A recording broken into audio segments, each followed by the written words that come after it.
Kisah ini bermula pada tahun 2009 di sebuah hutan terpencil di Sri Lanka. Saat itu, sepasukan tentara bersama warga setempat sedang sibuk menggali senjata dan harta karun tersembunyi. Entah siapa yang lebih semangat, tentara atau warganya. Di tengah penggalian, seorang kakak yang datang bersama 3 adiknya tanpa sengaja menemukan sebuah peti kayu tua. Awalnya dikira isinya cuma besi rongsokan. Ternyata, jreng! Penuh dengan batang emas dalam jumlah yang bikin iman goyah. Tanpa banyak rapat keluarga dan tanpa mikir panjang soal konsekuensi, sang kakak dan ketiga adiknya langsung sepakat. Harta sebanyak ini sayang kalau cuma dipendam. Maka lahirlah sebuah keputusan nekat. Pemberontakan pun dimulai. Dan inilah awal dari kekacauan yang mereka ciptakan sendiri.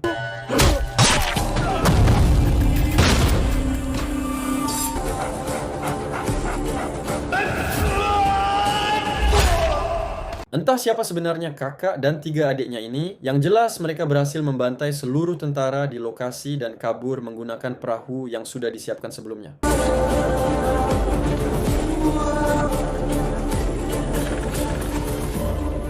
Beberapa jam berlayar dari Sri Lanka menuju daratan India, si kakak dan ketiga adiknya segera mengubur peti emas itu di pasir, masing-masing hanya membawa 1 batang emas. Tak lama kemudian, polisi setempat menangkap mereka berempat dengan tuduhan penyelundupan ilegal. Tanpa banyak omong, sang kakak mengeluarkan 1 batang emas, disusul ketiga adiknya, dan langsung ketahuan.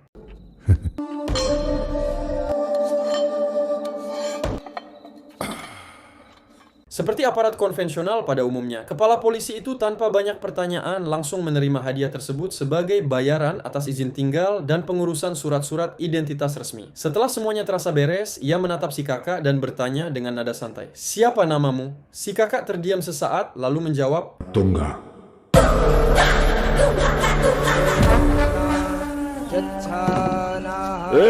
Inilah Ratungga, seorang pria misterius dengan latar belakang yang masih belum diketahui. Selama 1 bulan tinggal di desa tersebut, Ranatungga dan ketiga adiknya berpura-pura hidup sebagai nelayan demi meminimalisir kecurigaan. Hingga suatu hari, juragan sekaligus penguasa desa tiba-tiba menampar salah satu adiknya karena menolak membayar upeti bulanan. Dan coba tebak, apa yang Ranatungga lakukan setelah itu? Si juragan jelas telah melakukan kesalahan besar karena berani macam-macam dengan orang yang salah. Tak lama setelah kejadian itu, Ranatungga bersama ketiga adiknya mendatangi kediaman sang juragan saat ia berada di rumah. Malam itu berubah menjadi pembantaian dan tak satu pun anggota keluarganya tersisa.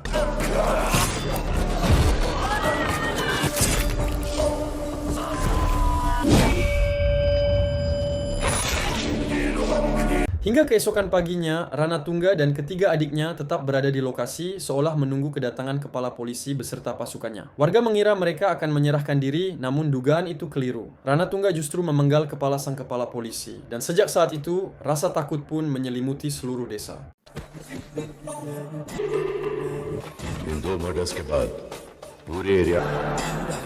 Perlahan namun pasti, Ranatungga mulai menebar rasa takut di kurang lebih 40 desa yang tersebar di wilayah India bagian selatan. Dengan cara kejam dan dilakukan secara terang-terangan, ia menghabisi satu persatu ketua preman yang selama ini dianggap sebagai pemegang kekuasaan wilayah. Setelah seluruh jalur bisnis ilegal berhasil ia kuasai, Ranatungga mulai membangun kekuatan baru dengan merekrut para remaja berusia 16 hingga 18 tahun untuk dijadikan pasukan setia. Tak hanya itu, ia juga memboyong seluruh anggota keluarga dan kerabatnya dari Sri Lanka untuk menetap di wilayah selatan India. Hingga dalam kurun waktu 15 tahun, Ranatungga berhasil menciptakan sebuah kerajaan kekuasaan yang begitu kuat, bahkan pemerintah dan kepolisian sekalipun tak ada yang berani इस तरह से उसने अपनी आर्मी को सर और देखते ही देखते Kini cerita melompat ke tahun 2025 saat Ranatungga telah resmi menjadi penguasa wilayah tersebut. Di sisi lain kita diperkenalkan dengan seorang menteri wilayah yang mendapat undangan khusus dari seorang pengusaha asal barat untuk membahas sebuah tawaran kerja sama besar. Kerja sama apa? Sang pengusaha menjelaskan tentang thorium, salah satu bahan bakar nuklir yang memiliki nilai sangat tinggi karena sifat radioaktifnya. Baru-baru ini satelit mereka mendeteksi cadangan thorium yang tersimpan di dalam tanah tanah wilayah India bagian selatan, tepatnya di sekitar 40 desa yang kini berada di bawah kekuasaan Ranatungga. Sang pengusaha berniat membeli seluruh wilayah tersebut untuk dilakukan penggalian besar-besaran. Namun karena masih banyak masyarakat India yang tinggal di sana, sang menteri pun diminta turun tangan untuk membujuk warga dari ke-40 desa agar bersedia menjual tanah mereka.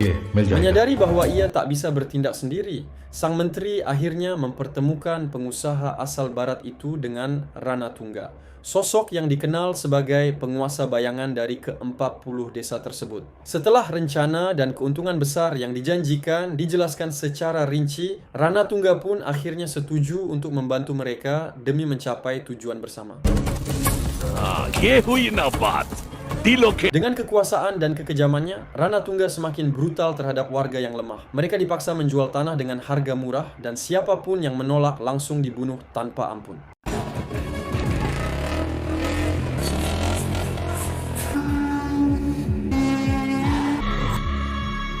Dari 40 desa yang telah menjual tanahnya, tersisa satu desa yang berani menolak. Mereka menggelar aksi demo kecil-kecilan di depan kantor kecamatan. Meski tak membuahkan hasil, warga pulang dengan keyakinan yang belum padam. Bahkan, seorang anak perempuan di antara mereka menunjukkan tekadnya dengan berniat menulis surat kepada Presiden India, berharap masih ada harapan dan pertolongan bagi desa mereka.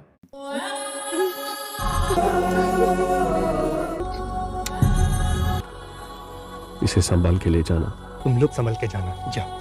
ठीक है भैया। Tanpa disangka, suara penolakan itu sampai ke telinga Ranatungga. Tak menunggu lama, ia langsung meluncur ke desa tersebut bersama sang istri yang tak kalah sadis. Hari itu berubah menjadi pembantaian, hingga tak ada lagi seorang pun yang berani menentang kekuasaannya.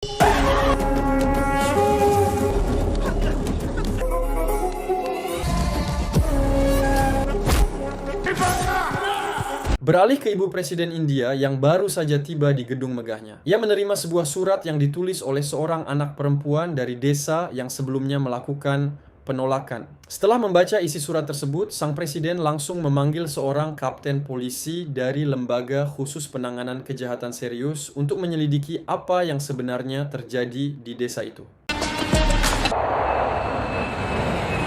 Bersamaan dengan keberangkatan sang kapten, cerita beralih ke wilayah kekuasaan Ranatungga yang kini kondisinya semakin memprihatinkan. Keadilan terasa seperti sesuatu yang langka dan nyaris hilang. Bahkan aparat kepolisian pun tampak acuh terhadap penderitaan yang terus berlangsung.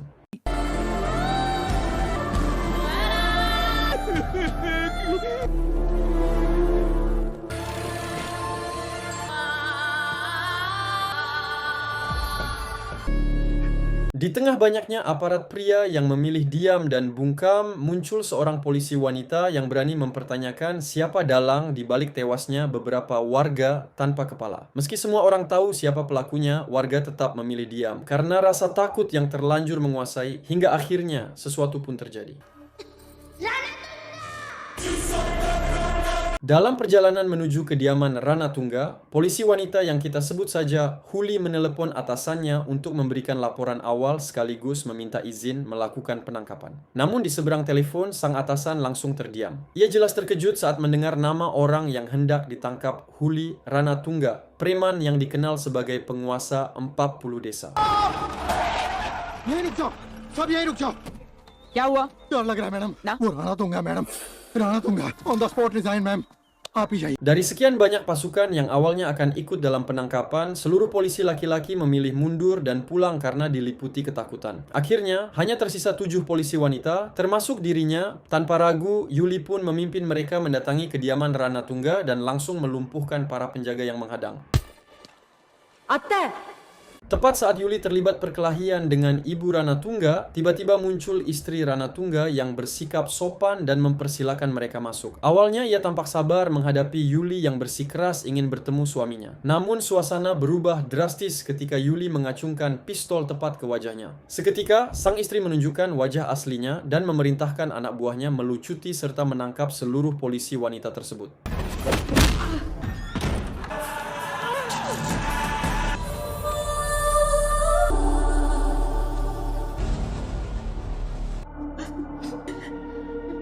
ये हमारी लंका है।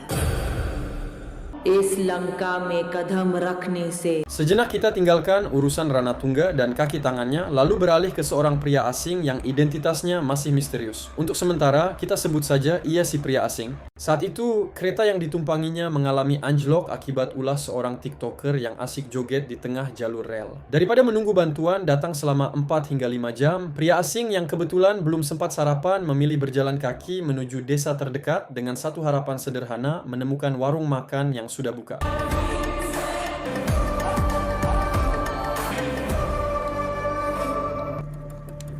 Dan alhamdulillah, pria asing itu akhirnya menemukan sebuah warung kecil yang menyajikan aneka sarapan dengan cita rasa gurih yang khas. Entah dari bumbu atau keringat perjuangan si penjual. Saat ia tengah asyik menikmati makanannya, tiba-tiba beberapa preman datang dengan mobil jeep dan tanpa sengaja menyenggol piringnya hingga jatuh ke lantai. Dengan sikap kalem dan penuh sopan santun, pria asing itu menghampiri para preman tersebut hanya untuk menagih satu hal sederhana, kata maaf. Tak ada niat ribut, tak ada ancaman. Ia hanya ingin mereka mengakui kesalahan atas piring makan yang jatuh, namun coba tebak apa yang terjadi selanjutnya. Bukannya minta maaf dengan benar, salah satu preman justru nyeletuk santai. Hey sorry cah, sorca awan jalan. अबे हवा आने दे चला Entah siapa sebenarnya pria asing ini. Ia mengaku datang dari utara dengan tangan seberat 2,5 kg dan kekuatan pukulan setara satu bulldozer. Omongan yang awalnya terdengar seperti bualan itu pun langsung terbukti. Ketika perkelahian tak terhindarkan dan berubah menjadi duel luar biasa. Dipenuhi pukulan dahsyat yang seolah bergerak dalam slow motion.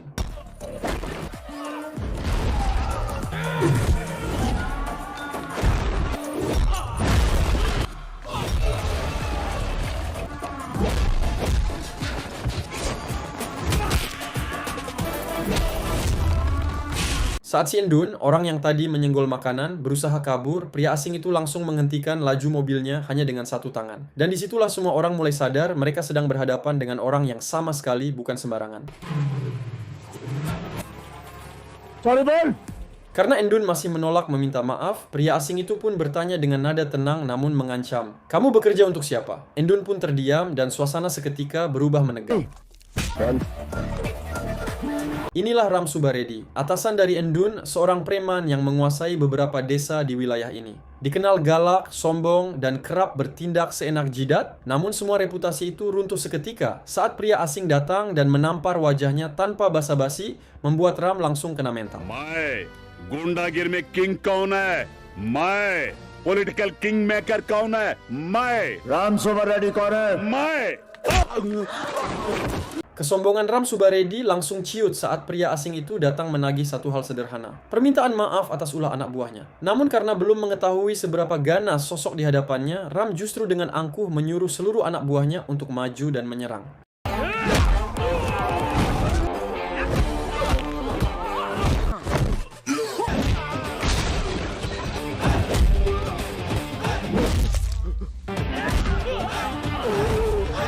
Melihat seluruh anak buahnya tumbang, Ram pun panik dan mengancam akan melaporkan kejadian ini kepada saudaranya yang bernama Somulu. Namun bukannya takut, pria asing itu justru tersenyum tipis. Dan coba tebak apa yang ia lakukan selanjutnya. Dan kini, mari kita berkenalan dengan Somu, preman yang dijuluki si penghancur. Saat ini Somu berada di kantor registrar, tempat pengurusan properti, aset, dan berbagai dokumen penting. Dengan intimidasi tanpa basa-basi, ia memaksa seluruh staf di sana untuk mencap dan menandatangani dokumen kosong, seolah hukum hanyalah formalitas di bawah kekuasaannya.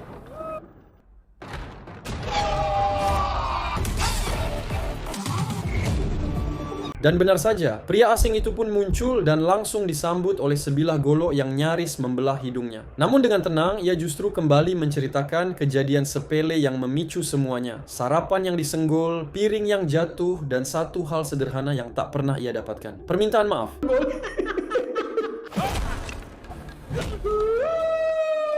Berbeda dengan dua preman sebelumnya, Somulu terlihat jauh lebih serius saat berhadapan dengan pria asing yang sama sekali tidak ia kenal. Ia mulai melontarkan intimidasi, disertai ancaman tentang kekejaman dan kesadisan yang katanya belum pernah terbayangkan oleh siapapun. Seolah ingin memastikan bahwa orang di hadapannya paham dengan siapa ia sedang berurusan.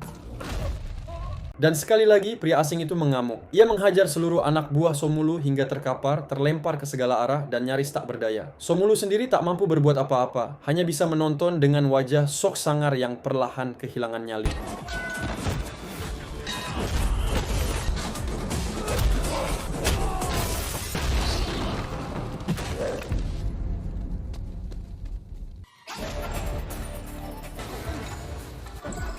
Gila, entah manusia jenis apa pria ini. Ia mencabut tiang kipas angin yang jelas-jelas terbuat dari besi, lalu menghajar Somulu hingga tubuhnya terpental dan nyangkut tak berdaya. Saat Somulu benar-benar tak mampu melawan, dengan sisa harga diri yang ada, ia pun melontarkan ancaman terakhir. Akan mengadukan semua ini kepada kakak tertuanya, yaitu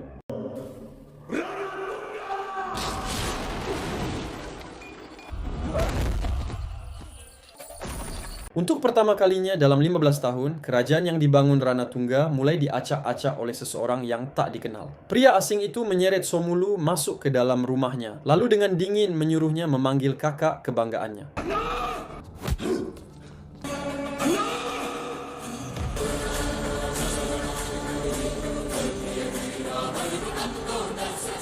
Untuk pertama kalinya, Ranatungga bertemu dengan seseorang yang benar-benar memiliki nyali besar, berani memasuki istananya, dan mengacak-acak semua yang ada di dalamnya. Dengan wajah tenang, pria asing itu kembali menceritakan kronologi awal masalah yang terdengar sepele, namun berujung petaka. Semua bermula dari satu hal sederhana, Raha Seur Ki Isnemara, sarapan yang disenggol, tanpa satu pun permintaan maaf.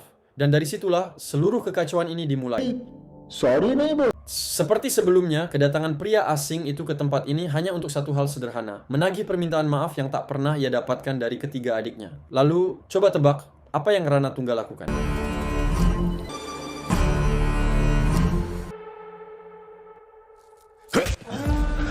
Ranatungga justru menampar wajah Somulu karena dianggap telah membesar-besarkan masalah sepele yang sebenarnya tak perlu. Setelah 15 tahun berkuasa, Ranatungga merasa dirinya telah menjadi sosok yang lebih bijak dan enggan direpotkan oleh urusan kecil. Maka, dengan sikap yang tak terduga dan penuh wibawa, Ranatungga akhirnya mengucapkan kata maaf atas kesalahan yang telah dibuat oleh adik-adiknya.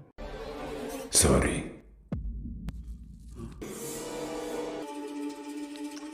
Love you sir Tepat saat pria itu hendak melangkah keluar, langkahnya mendadak terhenti. Ada sesuatu yang terasa janggal, tumpukan uang yang tak sengaja terlihat, dokumen kosong yang sudah dicap, mobil polisi terparkir di depan rumah, dan terakhir, seragam polisi wanita yang tergeletak di dalam.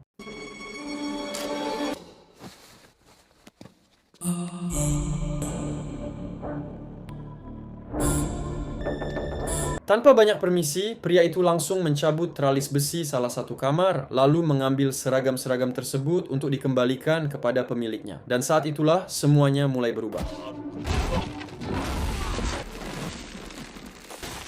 Tak berhenti di situ, pria itu bahkan mencabut pagar kayu dengan begitu mudah, seolah tak berbobot sama sekali. Benar seperti yang ia katakan, tangannya seberat 2,5 kg dengan kekuatan setara bulldozer. Saat ia melihat Yuli dan para polwan keluar dari dalam gudang, amarahnya pun memuncak. Tanpa ragu, ia kembali mengamuk dan menghajar seluruh preman yang tersisa hingga tak ada satupun yang mampu berdiri. Melihat anak buahnya dihajar habis-habisan tanpa ampun, Ranatungga akhirnya kehilangan kesabaran. Dengan cepat, ia meraih senjata api, berniat menghentikan kegilaan pria asing itu dengan caranya sendiri. Dan pada saat itulah, situasi berubah semakin berbahaya. Disinilah mereka kini saling menodongkan senjata, memperlihatkan keganasan masing-masing. Namun ketegangan perlahan mencair saat istri Ranatungga membujuk suaminya untuk berhenti. Menurutnya, ada urusan yang jauh lebih besar dan lebih penting untuk diselesaikan ketimbang terus memperpanjang masalah kecil seperti ini.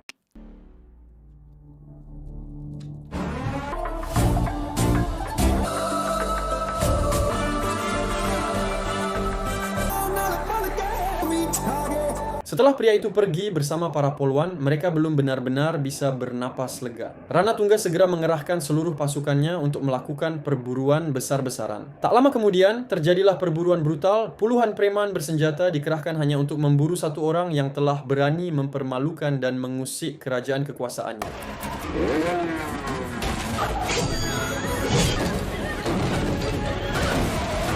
Berhasil lolos dari kejaran puluhan preman, pria itu membawa seorang polisi wanita yang terluka ke sebuah desa untuk mencari pertolongan. Namun dari sekian banyak rumah yang didatangi, tak satu pun warga berada di dalamnya. Hingga akhirnya hanya seorang nenek tua yang muncul, tepat pada saat sang polwan menghembuskan napas terakhirnya.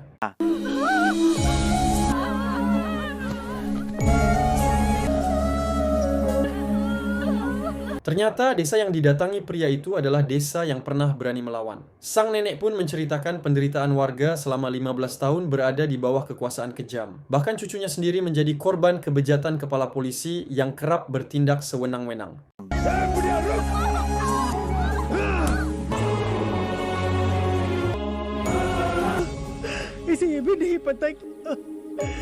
Tak hanya itu, Yuli akhirnya memberanikan diri menceritakan apa yang ia dan rekan-rekannya alami selama ditahan di rumah Ranatungga. Mereka diperlakukan dengan cara yang sangat keji dan tidak manusiawi oleh adik serta anak buah Ranatungga. Pengakuan itu seketika menyayat hati pria asing tersebut. Amarahnya perlahan bangkit, dipicu oleh ketidakadilan yang selama ini ia saksikan dan dengar.